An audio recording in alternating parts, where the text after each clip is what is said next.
So what does it mean to build something from the ground up? Well, I define that term as building something from scratch, building something from nothing. And that's what I'm going to show you in this video. And if you like this video, don't forget to hit the like button. And if you want to see more content that shows you the realities of building a startup, don't forget to hit subscribe. I post videos every week about how to build a startup. So without further ado, here's what a day in my life is like.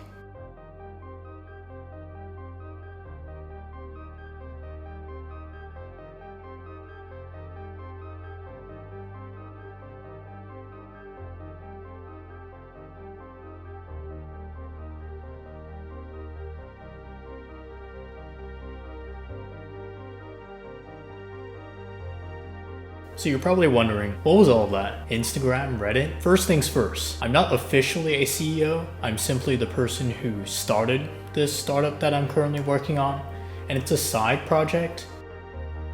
But I still do think that it's important to cover the perspective that I have, because a lot of people nowadays think that they have to raise money, they have to go and find a lot of different co-founders, they have to get the best co-founders in order to start something that's worth working on. And that's not true. There's just so much you can actually work on. There's so many things you can do on the side that can eventually become startups. And all this is completely doable. You can teach yourself all these concepts that you have to learn in order to understand how to develop a product, how to launch an MVP, how to find co-founders, which are all topics that I discuss in my channel. So all this sounds very exciting, right? I'm just gonna go out there and find all these co-founders, and we're gonna hustle during the night and work during the day, and then we're gonna build this great startup that eventually leads to some sort of multi-million-dollar payout. But it's not as straightforward as that. You see, when you're building a startup, there will be a lot of challenges that come your way that you won't feel equipped to handle. One example of a challenge that I didn't really feel equipped to handle was finding users for my product.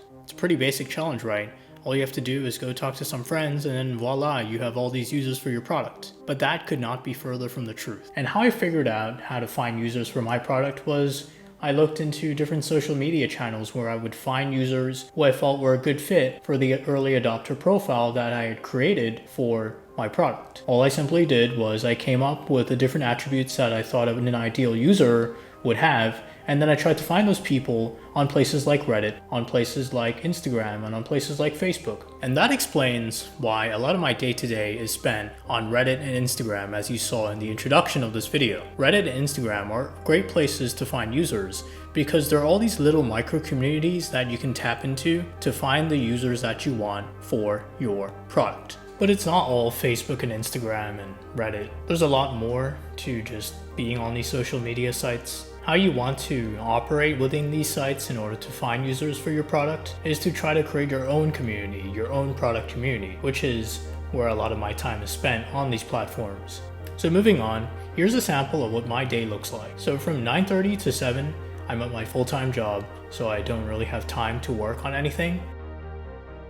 But after 7, I tend to spend around 15 to 20 minutes on Reddit and Instagram. I'm on these platforms either answering questions or leaving comments on people's Instagram profiles and pictures. And what I try to do there is I try to create an interaction with the people I think would find the product I'm working on useful. And just to give you guys some context, the product I'm working on is right now an app that shows you a map of restaurants recommended by people on Reddit and Instagram. And right now it just covers New York restaurants. And just by doing this, I've been able to discover all these new restaurants. And my desire is to share these benefits with other people who want to find new restaurants to try. So that's a product, and a lot of my time is spent talking to foodies on Reddit, foodies on Instagram, to try to get their take on how they discover new restaurants and what might help them in discovering new restaurants to try. So after around 20 to 30 minutes spent on Reddit and Instagram, I try to cook dinner and I try to have some downtime for an hour, sometimes an hour and a half. So during this downtime, I have around an hour and a half to either eat dinner, or I sometimes try to watch some videos about how to build a startup. And what that does is it helps give me perspective on what I'm doing so that I don't end up doing something that isn't really working. So this is my time to just try to get different ideas on how to try to grow the product. And it's a great way to just get different perspectives on how to do things. And one of my favorite channels, one of my favorite resources, in fact, for how to build a startup is the Combinator channel. So what I do is I just try to open a video and I try to watch it to see what perspectives I can gain. So after that downtime, I sometimes go back to Reddit and Instagram to see if I've gotten replies to the comments I've left or the DMs I've sent.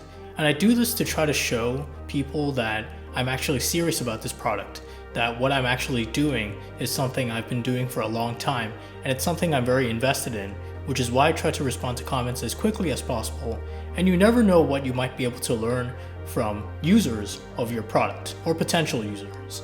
I also use this time to talk to my co-founders. Sometimes I talk to my co-founders about the technical side of the product and what I might be able to do to help. So a lot can be gained from just talking about problems. And sometimes a non-technical perspective can help with these problems, especially in defining what needs to be done. So sometimes I just talk to my co-founders after my downtime to see where things are at with the technical side of the product. I also look at the Trello board from time to time to see what is currently going on and how much progress we're making on certain features to do with the product. It's not really something I spend a lot of time on doing right now because I think that the most important thing right now is to talk to users and to try to get the word out there about the product. So I try to spend as little time as possible on making optimizations to workflow. Instead, I try to spend a lot of my time, in fact almost all my time, talking to users. So there you have it, a day in the life of a startup CEO. If you like this video, don't forget to hit the like button. And if you want to see more content about what it's like to build a side project into a fully fledged startup, don't forget to hit subscribe. I'll be sharing more content on what I do on a daily basis and sharing resources that I have found useful for creating growth for my startup. So that's all for this video. Thank you for watching, and I will see you in the next one.